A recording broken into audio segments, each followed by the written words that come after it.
right, everybody, who's on Team Flay tonight? Here trying to trip me up are two of my favorite ladies. Please welcome Simply Laura host, Laura Vitale, and co-host of The Kitchen, Katie Lee. Coming for you. Let's see, Bobby. Oh, Flay.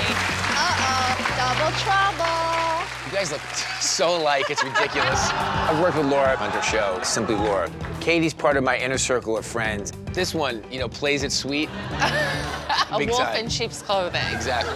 Do you consider yourself from Jersey or from Naples? I'm Italian because that's where I was born, but I am like the classic Jersey Italian. It's a deadly combo. You've got New Jersey and West Virginia. We're coming for you. All right, so who are you guys bringing in tonight? He's opened restaurants, he's written cookbooks, and he's beaten cancer 5 times. From East Hanover, New Jersey, please welcome Eric Levine.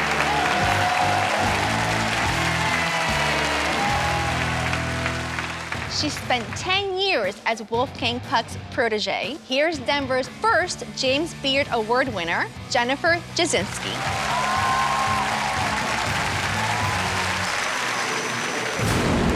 Welcome, Eric, Jennifer. The ladies behind me have come hoping that one of you takes me down, but you must first go through each other. You're gonna have 20 minutes to make an ingredient of my choice, the star of your dish. And that ingredient is romanesco. Romanesco has a subtle flavor, so it's gonna be difficult to really make this a superstar of the dish. Laura and Katie will taste and decide which one of you goes up against me in round 2. In all the years I've been competing, I've only lost one culinary challenge, so I'm fired up, son. All right, guys, 20 minutes on the clock. Go.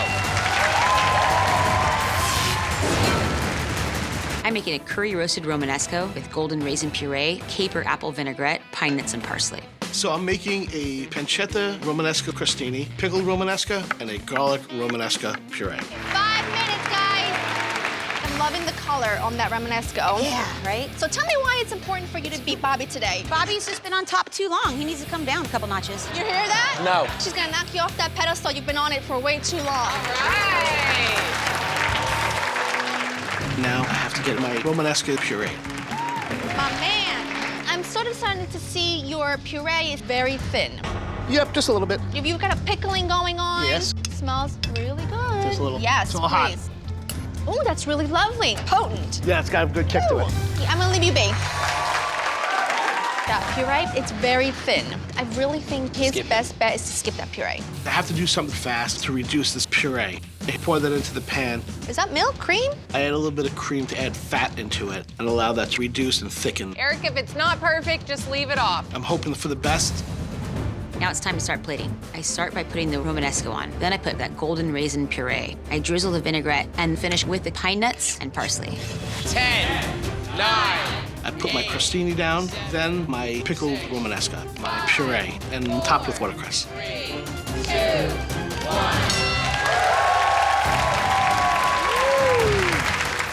I could have reduced the puree a little bit longer, but I know that the components form a great dish. I did Romanesco one way, but one perfect way. I got this. Chefs, I'm looking for someone to take this man down and let someone else shine. This is all gonna come down to what you did with the Romanesco to make it the star of the dish. Eric, can you tell us what you made? A romanesca pancetta crostini with pickled romanesca and a romanesca garlic puree. I love that you did it 3 different ways. I was a little bit concerned with texture of the puree. It wasn't thick enough, but that was absolutely delicious. However, the romanesco was undercooked. I think pancetta, onions, Romanesco, that's a classic combo. It's delicious. I do like that you added a pickled element, but the vinegar really hits you hard. Where am I supposed to eat the watercress? Crostini, a little bit of the pickled romanesca, a little sauce, and then the green on top. I would have liked to have seen you put together the perfect bite for me so that I didn't have to interpret the dish. Chef Jennifer, can you tell us what you made? I made a curry roasted Romanesco with a golden raisin puree, caper apple vinaigrette, pine nuts, and parsley. For First of all, Jennifer, I loved your plating. I thought it was really elegant. Apples, raisins, they were a great complement to that romanesco. The curry powder, the flavor was really there, but I think it could have cooked a little bit longer. There was a slight grit to it. I think you did such a good job introducing really beautiful flavors, but the capers don't really quite go well with the curry powder for me. The romanesco is cooked to perfection.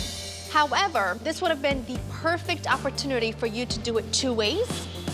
Jennifer did romanesco one way, and then Eric did 3 different preparations. Did he do too much? Did she not do enough? It's all up to the ladies. We have decided who's gonna be the chef that takes on Bobby Flay. And that chef is Jennifer. Feeling like someone punched me in the teeth a little bit, but I'm just gonna keep moving forward and crush it every day like I do. I was really impressed by your ability to use really bold flavors. Our goal tonight is to see him lose. Mine as well.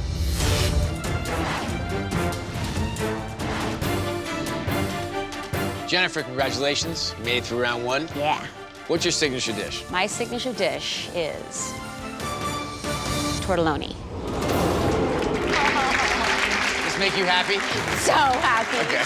So clearly Laura and I can't judge. So instead, we're gonna bring 3 industry experts to do a blind taste test. All right, we've got 45 minutes on the clock, and your time starts now. We may not be judging this, but both of us really like pasta, so if you have any extra. Nope. Time's going by really fast, so I slice the artichokes and I drop them in the deep fryer. The artichoke chips give a real nice and crunchy texture to a soft dish. I think the judges are gonna just love it. You know, that's a typical thing for a woman to do way more than a man. Look how much he's gotten done already. For my sauce, I'm just browning some butter in a pan to give it some nutty flavor. Easiest sauce in the world. I think it's gonna be a nice compliment to the sweet potato and mushroom filling. He's Bobby Flay, so he can bring it all together in the last few minutes, but can't be perfect all the time. No. I'm ready to plate. I put the artichoke pieces and tortelloni in the center of the bowl. Then I shave white truffle out of the artichoke broth queso de mano, which is aged goat's milk cheese, artichoke chips, and garnish with a sprig of chervil. You know, Jennifer's already plating, and your butter's still browning. I finish the tortelloni in the brown butter sauce, add some fresh sage, and get them on the plate. I spoon on more sauce, and then sprinkle on the hazelnut pecorino mixture and some chives on top. 9, 8, 7, 6, 5, 4, 3, 2, 1. Great job. Okay. Thank you. It's not the most beautifully presented plate in the world. I hope they like the rustic look. I like the filling, but if the pasta is not good, I'm done. My dish is exactly how I want it to be, so I'm feeling awesome. I have definitely won this competition. Chefs, congratulations. Now it's time to meet your judges. First up, cookbook author and food writer, Raquel Pelzel, owner of Notar Hospitality, Richie Notar, and the chef owner of Boca de Baco, Kristen Salini. Judges, the challenge today was tortelloni. Please dig in.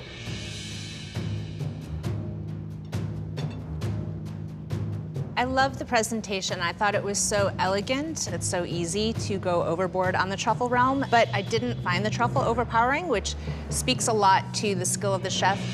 My absolute favorite part of this dish is the crunchy artichoke on top. It added a great texture. The dough is a little heavy for me, but I love the broth that it's in. It has a great balance of truffle and the artichoke. I thought the pasta was actually quite nice because I like a little bite in mine.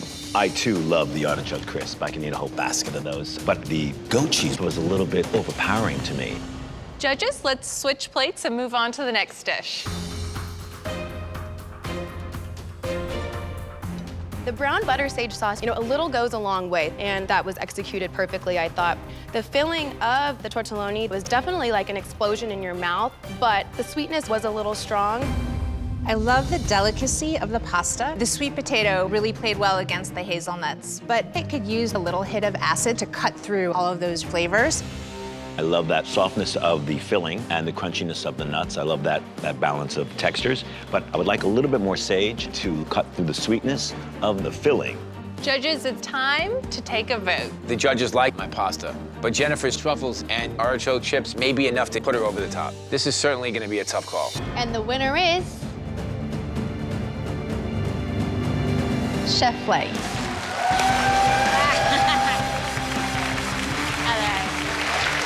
did a great job.